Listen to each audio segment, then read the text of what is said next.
Good afternoon, everyone. I'm Barb Nagel, the community manager at Known Co-working, and I want to welcome you to this episode of the Connection Corner. I'm really excited today because we have Jesse Phillips from the Greater New Haven Chamber of Commerce as our guest. I'm going to bring him on in a couple of minutes.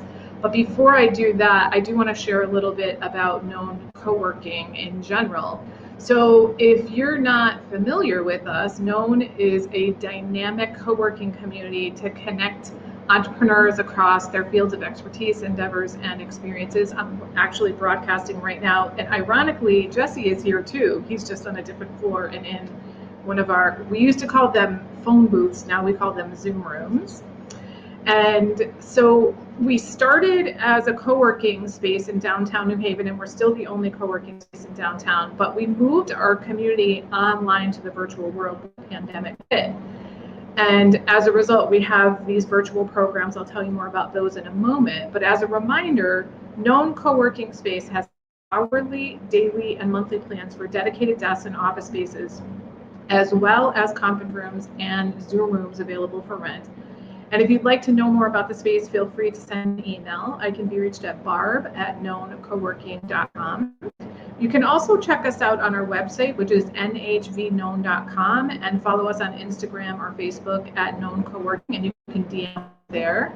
So I mentioned that we moved our community online when the pandemic arrived, and as a result, we now have 3 virtual programs. So we have Digital Media Sync, this one, the Connection Corner, and Pivot Talk. So you can catch replays for free of all of them on our website under Known Live. So Digital Media Sync is your window to the digital world, and it's on Tuesdays at 8:30. During the summer, it's been bi-weekly, but most of the time it's weekly. It's hosted by Julia Gambale. She's the social media maven of Agents of Branding. And she just started an entrepreneur residence at the New Haven Free Public Library, so we're really excited about that for her. We also have a show called Pivot Talk, which is a virtual stage for businesses to share and learn as they grow. And then this show, the Connection Corner, is the place for entrepreneurs, creators, thinkers, and innovators to share how they support the entrepreneurship ecosystem in the Greater New Haven area. So if you or anyone you know would like to be a guest on any one of these programs, go ahead and shoot me an email. Again, it's barb@knowncoworking.com. Our purpose in both the physical and virtual worlds is to make connections between people. We're here to help you get connected, inspired, and known. And speaking of getting known, I host virtual networking every Monday from 4 to 5 p.m. And you can find the link on our website under events. And then every Friday, including today, I host networking at Known from 3 to 5 p.m. in person. It's really set up like a happy hour in that we provide snacks and beverages, both alcoholic and non-alcoholic, and then whoever shows up, it's my job here at Known as the community manager to connect people to the people they want and need to meet, and the organizations they need and the resources, et cetera. So I make those connections for you, and it's what I do. I can't stop myself from doing it. So hopefully, maybe you can come down today and join us, but if not, some other Friday. We're going to start doing themed networking sessions soon, so be on the lookout for that. So all that being said, I am ready to bring Jesse on. So here we go. All right, Jesse, welcome to the Connection Corner. Hey Barb, what's going on? So glad to have you here. So we were chatting a little bit before we went on air, and I said, I want to, because I don't know a ton about Jesse, and so I wanted to start asking him questions. I'm like, no, I'm going to wait until we get there because I'm sure other people want to hear stuff for the same time. So I think what I'd like to do first is hear a little bit about you personally and professionally, and then maybe your position at the chamber and how you got there. And then what do you want us to know about the chamber? And then I'm sure I'll have comments and questions from there, and we'll just go from there. Just wing it. Yeah. Oh, born and raised in New Haven, or the Elm. Grew up in New Hallville. Spent my whole life in New Hallville, and spent my professional experience in different sectors, but more sectors that I'm more connected to, or that connects with either my story or my community story. So everything from working in politics, working on campaigns for Mayor John DeStefano. Worked at City Hall for a time being, and then in 2009, I started working for the Great New Haven NAACP, and then at that same time, maybe a couple of years after, I started working with a group called CONCANS, which stands for Connecticut Coalition for Achievement Now, which is an education advocacy organization, and started doing work on ed reform, organizing Black and Brown communities and faith communities around Connecticut around education reform. And then in between that time, also spent time as chief of staff of a church. Ironically, I've never worked in a church a day in my life, but a good friend of mine's, the former pastor of Very Elgin Morrison, him and I met when he came up here from down south after he was sent to Very to do some things. He came to City Hall and said, like, hey, I heard I need to meet with you. And I heard that you're known in the community, you're passionate. And he was like, hey, I want to start a charter school. I want to create a development corporation. I want to rebirth the church. So fast forward 9 years as a stint being at Varick for that time with him. He was there for 9 years. I stayed one more year after for 10. Started a charter school, rebirthed the church, had 3 services a Sunday, had a huge community impact, started a development corporation, just pretty much did everything that he wanted to do or that he had a vision to do.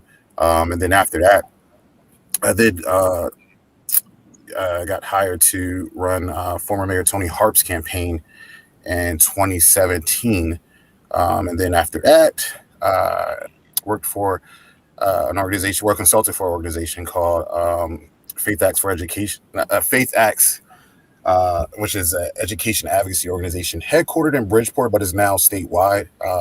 They're in New Haven and in Hartford. A good friend who's like a sister to me, Jamila Prince Stewart, is the executive director, and Pastor William McCullough is the founder of that organization. And so I consulted with her and still do to this day, actually. And was working with the Urban League of Southern Connecticut. And then when did I start at the chamber? October 15th of 2019, started working at the Chamber of Commerce as business development and operations. And in between, from that time starting to now, position changed a couple of times, formerly the coordinator of membership services. And then now, as of September 1st, the coordinator of inclusive growth for the chamber, and coordinate with our Diversity, Equity, Inclusion Council as well. And you'll be hearing more about that in a few as it relates to our overall strategy around inclusive growth and what that position entails and what we're going to be doing and using the known partnership as one of the outcomes of that strategy. So that's where I'm at now. And that's actually where I'm physically at right now at known. So wonderful. So I don't know if you saw that, but Shantae popped in to tell you it was 2019. I think she didn't get it typed in quickly enough before you remembered it. But thank you so much, Shantae, for being. Thank you so much, Shantae. People that remind me things, I call them my external hard drive. Thank you for being my external hard drive, particularly younger people than me. So I see, your Facebook address says Jesse Phillips, purpose and passion. What I hear from you is community, community, community, community, community, community, community, and also like education too. Mm-hmm. And I don't know if you know this about me, but I was a program coordinator for urban education programs at Yale for 20 years. Wow. And, so we had funding from the U.S. Department of Education, primarily the Gear Up program, which stands for Gaining Early Awareness and Readiness for Undergraduate Programs. And ran programs, and really the whole time I was there, it was all college access programs. So we did Bridgeport, Hartford, and New Haven the last 10 years, just Bridgeport. So like you're speaking my language, like me, I'm a sociologist by training, and I came out of grad school saying, okay, like I want to level the playing field. And I felt like the place I had the greatest hope of impacting that, or that the world does, is in education. Absolutely. And honestly, became rather disillusioned after 20 years of putting millions of dollars into Bridgeport public school systems, helped hundreds of kids and their families, but we didn't make a difference in the system. So I love that you've been working on education reform and that sort of thing. So what drives you? That's a good question. Like I was sharing before, I think having children does. I mean, of course, I mean, there's the what drives the passion of just community. I would think just things that I care about and things that impacted my life or that impacts my neighborhood on a daily basis, whether it's education or economic empowerment, the lack thereof, right? Growing up in Dixwell, New Hallville, which is considered, an empowerment zone, opportunity zone, crime corridor, um, you know, the just growing up. And this is still the place where I spend the most of my time too. I mean, this is where my family grew up. It's like I care about my neighborhood and the city of New Haven, and it's just like, all right, what are some of the things that you've seen over time?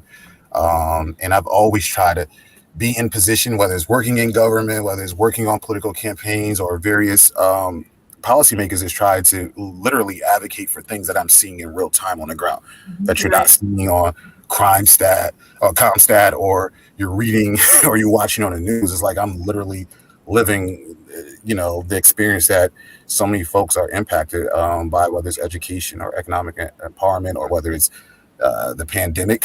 Like all these things are definitely things that drive me. And of course, the thing that motivates me professionally to get up to go to work is definitely having a family. So Yeah. um but Yeah. yeah, that's pretty much what drives me. I definitely care. Wonderful.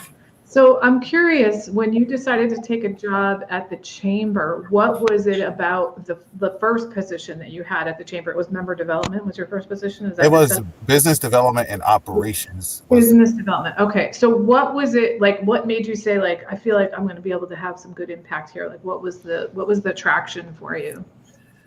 Honestly, the funny thing is how I got here was that um I think I don't know who I was talking to. It was a friend. So part of my 5 or 10 or 15 year goals, like there was various positions or sectors that I wanted to work in, and issues, of course, political campaigns, government advocacy, civil rights, business, and the environment. So I Mm-hmm. literally checked off all the boxes. I was like, I haven't worked in with the business community or worked in the environment. So and I was online just saying like, let me just see a position, because I wasn't looking for a job at all. Like I was having fun working, and I had actually more. I was more definitely engaged in advocacy work with faith acts, and then I was like, what, let me try to see what can happen. And then I was just searching literally on LinkedIn, just saw the position pop up. I was like, let me apply. Let me see. I applied on the Monday. Wednesday, I think I got Wednesday or Tuesday, I had an interview. And like Damn. by Friday, I had like an offer. Wow, that's amazing. So I was just like, wow. I gotta say, I'm so impressed with the idea that you wanted to be in all these different sectors. And what I love about that is like one of the things we've talked about here at Known is there's so many silos in society and people are not talking to each other. And so what I love about your experience is you go and you work in this one world and you experience how they see the world, how they operate, sort of like what are the like mindsets that they have, what are some of the standard operating procedures in one area. So you must be able to bring completely new ways of thinking to all these different places that you go to. Yeah, no, Yeah. you're absolutely right. And then most of the time, and going back to communities, in all these places, even though they're different sectors, they're also communities too. It's just like most people, like you said, definitely the silos. People spend their time in silos and not understanding anybody else's community, right? So how can you know what folks are caring about as it relates to education reform or education in general, or government, or how government and policymakers look at the business community, or business community look at policymakers, or also don't forget about the environment, like all these different things that you have to know that impacts people in other communities. And if you don't know how any of them think, then you can't be at a decent Yeah. conversation with folks. So Right. So, we didn't talk about any of this, but this is the question that's occurring to me. I would love to hear if you can come up with it, like one or two like grand pieces of wisdom you might have taken out of each one of these things that's really served you in the future when you've gone to other places. And I know I'm putting you on the spot, and that's kind of a deep question, but if you can come up with something, that would be great. If what not, I well, get it. definitely in politics, and the number one thing that I walked away, and this has always been uh, no, it wasn't always repeated, but I think a former mayor, a long-serving mayor, once said, "Is that never forget who brought you to the dance," and Never that's forget. What was that? never Who? forget Oh, who brought you to the dance. okay. Yes. Um, Yeah. and it makes me think too, right? It's not just about political relationships. You know, Mhm. it takes you to remember that point to be able to help people, right? You go there Yeah. for a purpose. You don't go to positions on your own. It doesn't work like that. Somebody helped you along the way. You're standing on somebody's shoulders. Um, so just don't forget relationships, and it takes relationships to get stuff done. Yeah. So I would definitely say that's one of the main things that I've pretty much walked in every organization or sector that I worked in, Yeah. bringing that with me, and it never burned bridges. Right. Yeah. You know what that reminds me of? So my dad was a small business person. He opened up a farm. I'm from Tolland, Connecticut, and he opened up a pharmacy when I was 8. And I literally got off the bus and grew up in a pharmacy. And he taught me do business with people who do business with you. And Mhm. that's almost another way of saying that. And so, like, I am a coach and a consultant. And so, when I have clients and they have a business, if it's possible for me to do business with them, I do because Mhm. they've made me who I am as a business person. And Right. I want to help them be successful in their business. So, that's kind of a different way of thinking about the same Yep. thing. Like, who brought me to the dance is my clients. Yep. They're the ones that have paved the way for me to be able to do the services that I do to the community. So that's a Right. really good, yeah. Yeah, and Definitely. also like as a connector for me, building relationships. I worked, I told you I worked for 20 years at Yale. I worked for really incredible woman, Dr. Nadia Ward. She's now left Yale and she's at Clark in somewhere in Massachusetts. And she taught me a lot, but I would say the number one thing she taught me is I don't care what you want to get done in this world, everything starts with building relationships. Hmm. You have to treat people like the human beings that they Yep. are. It doesn't matter how important or prestigious or powerful someone is. Like I remember hearing this a long time ago. Everybody appreciates a sincere compliment. Yep. Everybody wants to connect to people as human beings, and so we remember that. And so you want to always treat people like the human beings that they are, and connect with them and not burn bridges. Yeah. No, that's a good point, and I think a lot of folks forget that. Definitely being in leadership positions. Another friend of mine who's in Baltimore, who's I consider a mentor. He's executive. He's chief operating officer of this huge church in Baltimore called New Psalmist. They have like 9,000 members. But Oh he was my, like, yeah, wow. yeah. He was saying that one of the things that he had to learn as leaders that other leaders should know is that you get more from people when you inspire them, motivate them, and invest in them compared to I hold the title of COO, so you have to do this. You should do this, or there's a consequence if you don't do it. And I Absolutely. learned that, later on in my life too. It's just like that applies to everything you do. You just get more, and people want to do more for you because one, they generally like you. Yeah. Well, it's that positive reinforcement, and I'm sure you understand that as a dad too. That when you, like they say, you get more flies with honey. That when you're reinforcing your kids for their positive behavior, they're more likely to do that thing again than if you punish them, for something negative. So yeah, Right. absolutely. How about any other like paradigms that you brought from one of those places that you worked to, and one of those environments, really not so much place that you worked, but ecosystems, I guess you might call it. Anything? I mean, it's definitely like some less. I've learned more in politics than you know uh, than anything because I just love politics. But actually the art of politics. Okay. Um, Say more about that. What do you mean by that? well, I mean there's some people don't like politics, and and it's definitely a contact sport. It's something that you have to understand. Politics is all about compromising and give and take, and a lot of people don't want to accept that. And that's what it takes to getting things done. And I've seen what it takes to get stuff done, A majority of the time, people don't do things because they want to do it or because it's the right thing to do, um, which is sad because you assume folks that are in government or that are in positions of policy or influence that they're there for the right reasons. And Right. in my history of such a short time on this earth, but working in politics since I was 18, which I'm now 38. Mhm. You know, no one's there because I found very few people that are really there for the right reasons. Yeah.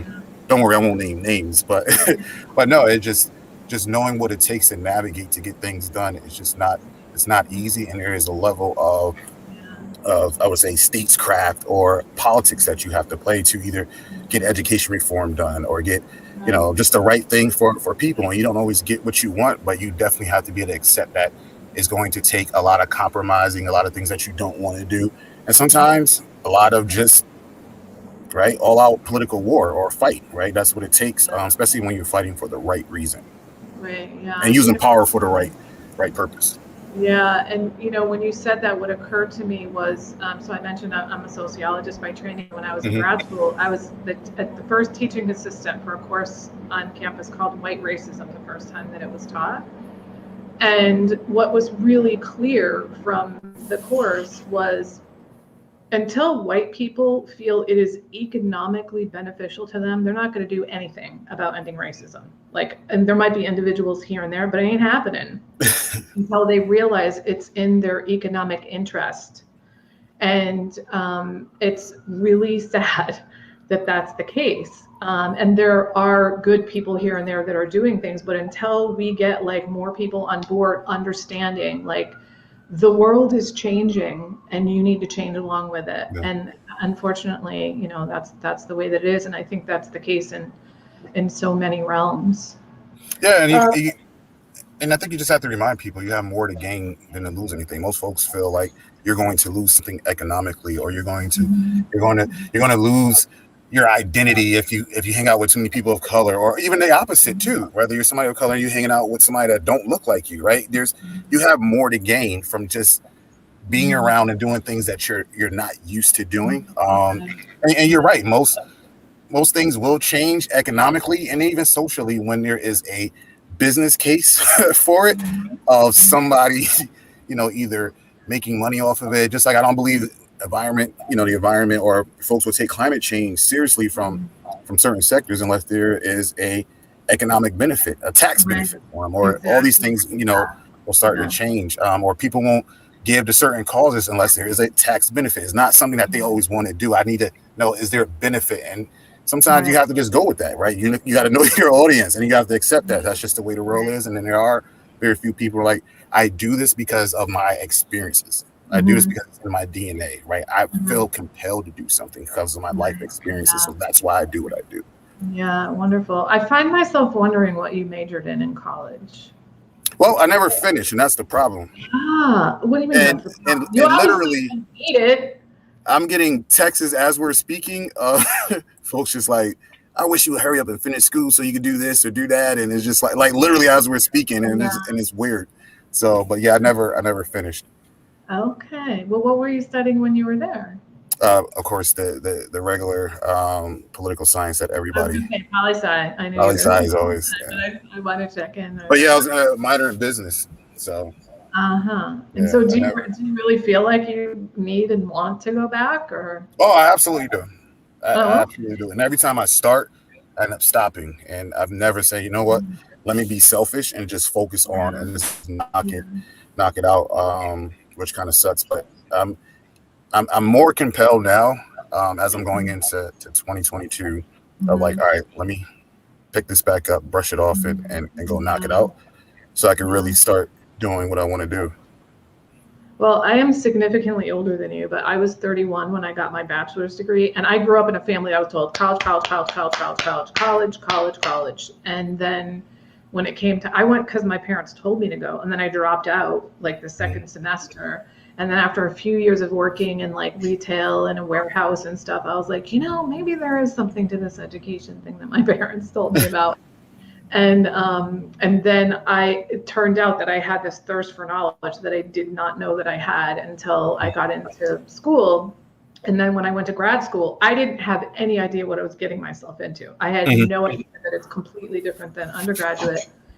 And I just went because I was like, I want more of this. And I became disillusioned there as well. I got, like, I think when you get to grad school, you get what I call the backstage view of academia. And I did not like what I saw. There was so many egos and people doing Yeah. research because they can, or because they got funding, or because they have data. And as a social scientist, I was like, listen, we should not have to have the conversation that your research needs to be socially relevant, but we apparently do need to have that conversation. And I remember saying to my advisor, I feel like the like underlying message here is that as a scholar, you have to kind of like sign your name at the bottom of the scroll of all of the scholars that have gone before you that says, yeah, we know what we need to do to change the world. We're not doing it, but that's what we need to do. And I was like, yeah, I'm not signing that. And I remember also saying to him at one point, I feel like the message of sociology is you need to become a social activist. And I was like, I don't want to become one. I mean, and I think of myself as a social activist, but I am someone who's very concerned with social justice. And I do what I can in my day-to-day life to forward those causes, and I live my life in line with my values for that.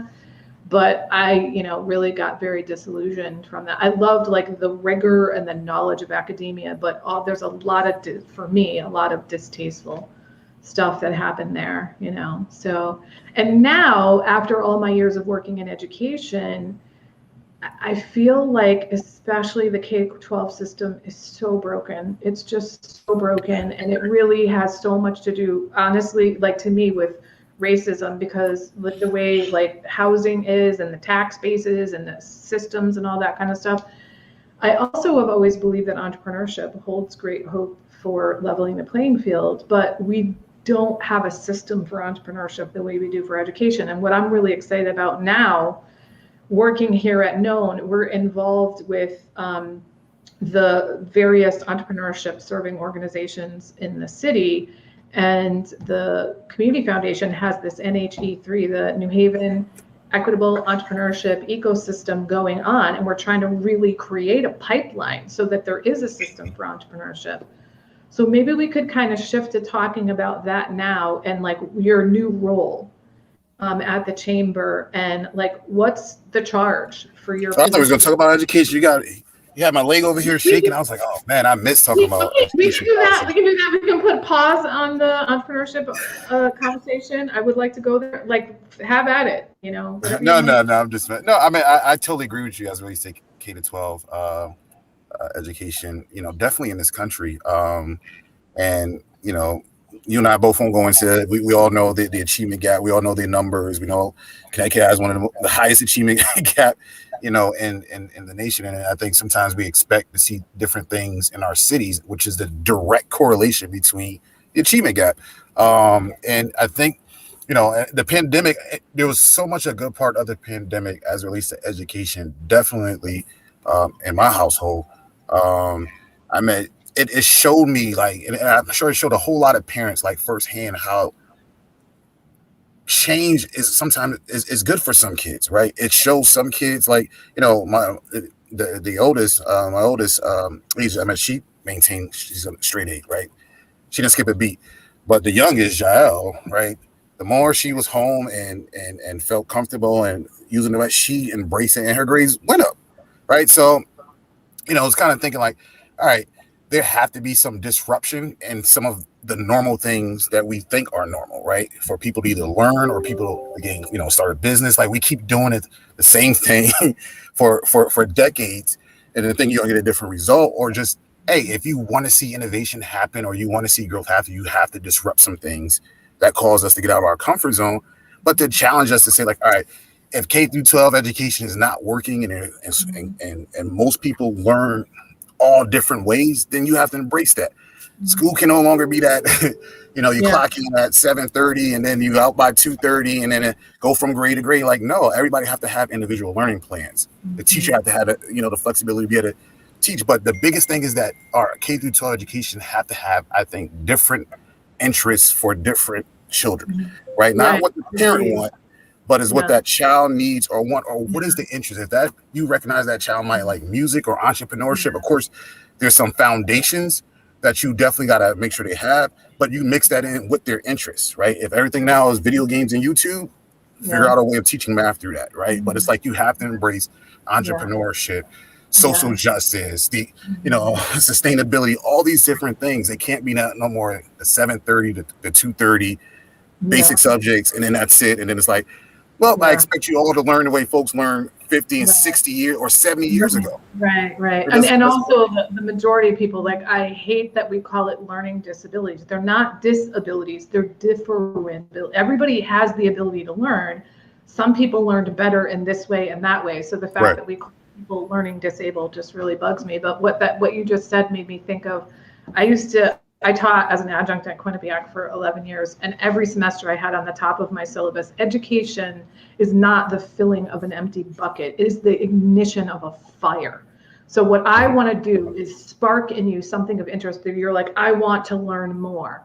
And Right. to me, like, human beings are curious. Like, Yeah. let children follow their curiosity. Yep. And yeah, you're right. There are certain things that we do need. They need to know a little bit about math and reading, for Right. sure.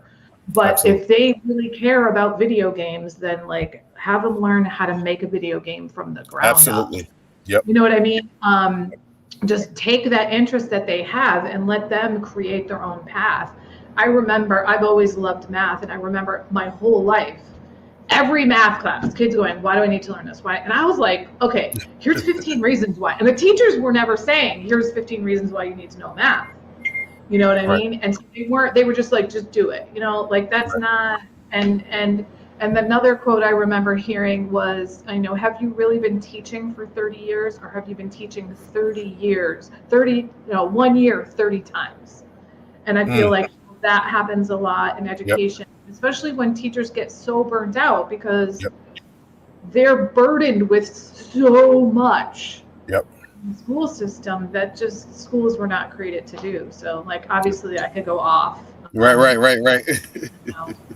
So let's talk about the chamber and what you're doing now and what the goals are and all that sort of thing. And then we can talk a little bit about like the partnership that we're having and the fact that you're going to be here every Friday and at district every Thursday. So I'm excited about not the new position, because a lot of the work that I've been working on in the chamber team itself, under the leadership of our president CEO Garrett Sheehan and our committed board as well, is that right, folks really want to see things different and don't want to keep doing the same thing that we've been doing for us. Now we're 227 years, right? It's like, Wait, how long? The chamber's 227 years old, so it's one of the oldest chambers in the country. No kidding. I had no idea. Yep. So we've been doing some things around diversity, equity, and inclusion. One, internally, from an organization standpoint, like our board makeup has changed and is still striving to be more diverse. Our staff team is completely diverse, and that work continues through now. All right, that's now make sure that from an organization standpoint that everyone feels welcome in the chamber, period, regardless of your race or background, but also us recognizing the disadvantages of those who are experiencing from a business standpoint, right?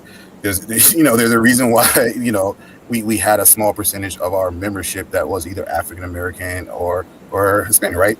You have to accept that there's a problem is where you start at, and then you say like, all right, let's spend our energy on trying to fix that and doing it in a very consistent and genuine way, and also too, not also trying to be, so to speak, the savior as well. What are organizations that are out there that are already doing something that we can just either support or push up or magnify the work or connect the dots, so to speak, whether it's what you guys doing at Known or whether it's what folks like Howard K. Hill are doing or Concorp is doing at CISA or just the Greater Business Professional Association. So many other groups have been doing things and focusing on the Black Business Alliance has been doing things that we don't have to just come in like, all right, let's either duplicate the wheel. Let's figure out what the looks like. Let's put rubber around it. That's fix it up. Let's make sure that it stays the wheel and that the wheel keeps moving. And that's been kind of, the work of saying like, all right, let's make sure that there's a dedicated staff person making sure that someone's connecting the dots among all these organizations, figuring out what these organizations need to grow, or to be, to be sustainable, and then try to make sure that Black and brown businesses and those disabled businesses or LGBTQ business folks are finding connections from the chamber, not getting lost in the chamber. Folks are, you're creating programs and support services for these organizations and businesses to get from A to Z or to grow from A to Z.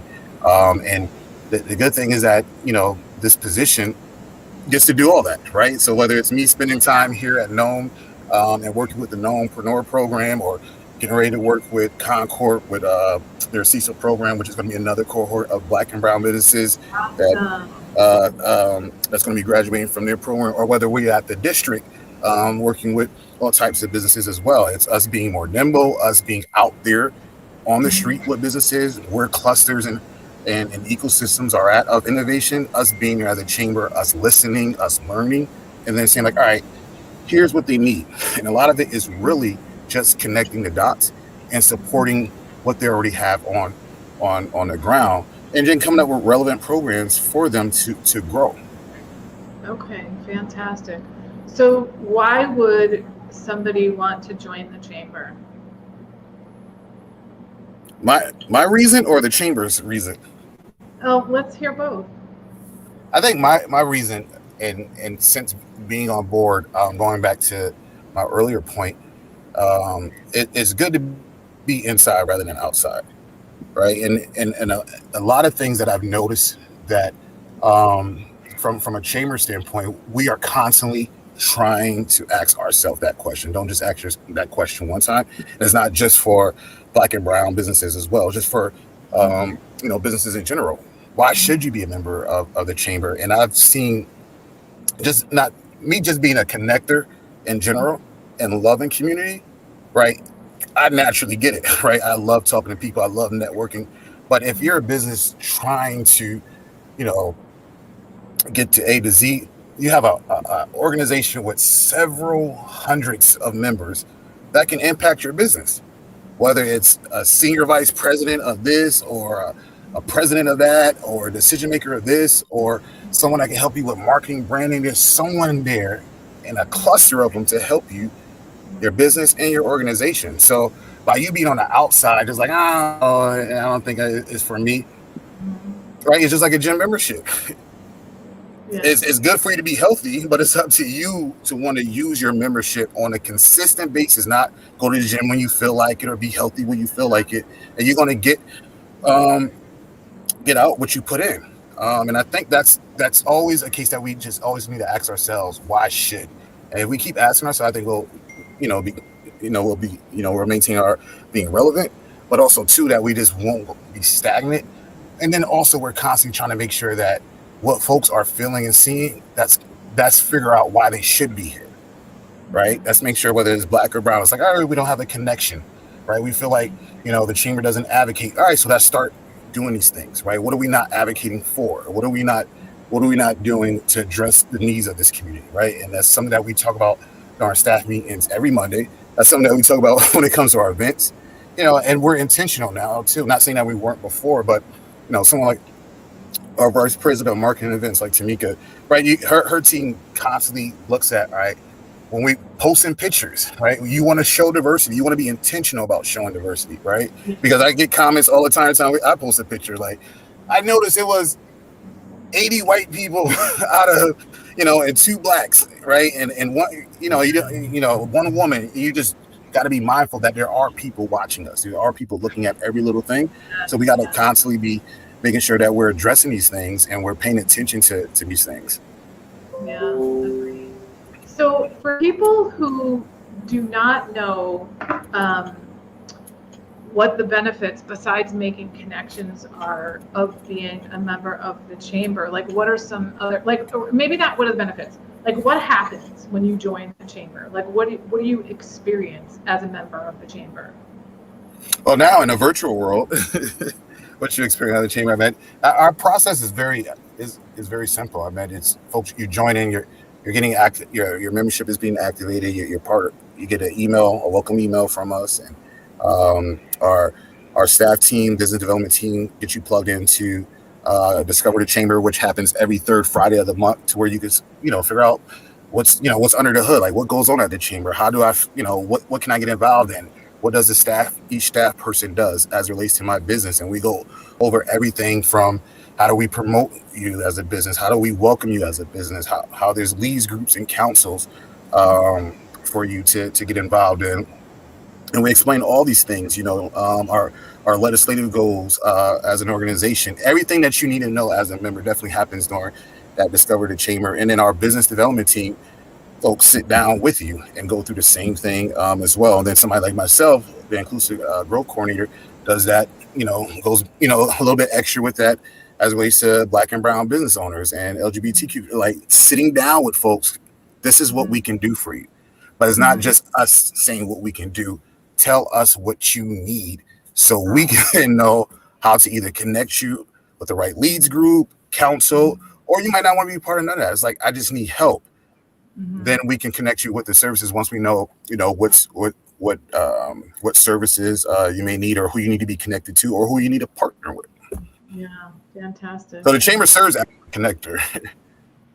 That's great. So we do only have a couple minutes left. Are there any things that you were hoping that we would cover today that we haven't gotten to, or things that you were like, oh, I was going to say that and I didn't get to, that you want to add in before we sign off? No, the number one thing is if you are a Black and brown business owner, LGBTQ plus disabled, contact the chamber, contact me, please. Like, you have somebody that's let me put your email address back up there. Yeah, contact. Yep, send me an email. Yeah, it sounds like you're saying people who have been marginalized, we're trying to bring them in from. That's like my theme is like, how do we get the people that have been pushed out to the margins of society for centuries and get them into the mainstream, their voices heard and represented in the mainstream of the society. So right. I love it. Anything else? No, just that. Please contact me, and I can definitely promise you that you're going to have somebody like myself and our team that's going to be committed to helping you. Not promising you, but helping you consistently and trying to help your business grow, scale up, or even gain capacity, as well as partnership. So that's basically what I would definitely want people to get away. Definitely contact me, and then we'll go from there. All right. Well, thank you so much, Jesse. And normally I say to people, if you could just stay on while I take you off air, we'll chat. But I'll just come downstairs in a few minutes and chat with you. So feel free to sign off. I'm going to take you off screen. I thank you so much. This was really fun. And I have to say, I was already looking forward to seeing you every Friday, but now I'm looking forward because I feel like we have a gajillion things to talk about now that we know more about you. Absolutely. So I'm really looking forward to seeing you every Friday. So, all right. Well, thanks to Jesse for everybody. Again, there's his email address, and here is how you can find him on Facebook. Thank you again, Jesse. I'm going to take you off air and close out. And all right. Thank you so much, everybody, for joining us today on the Connection Corner. Again, I'm Barb Nangle. I'm the community manager at Known. And we are here to help you get inspired, connected, and known, whether you're in our physical space or in our virtual space. I do want to remind you that on Tuesdays at 8:30, we have Digital Media Sync hosted by Julia Gambale. She's the social media maven of Agents of Branding, and now the entrepreneur in residence at the New Haven Free Public Library. So we don't have an episode this coming Thursday, but the following Thursday we do. She's currently in the process of a 7-part series that we're co-hosting with the New Haven Public Library to showcase all kinds of amazing resources that are free if you have a New Haven Public Library card, which even if you don't live in New Haven, you can get one if you have a library card in your hometown. And so all that stuff is archived on our database. And then our Pivot Talk show is on hiatus right now. And we have a couple shows coming up. It'll be a couple weeks before we have our next episode of this show. But I want to thank you again. And also remind you that even if you're watching the replay, feel free to leave comments and if you want to for Jesse, and we will make sure that he gets them. So thank you again for your time. Thank you for joining us. Mwah. Take care.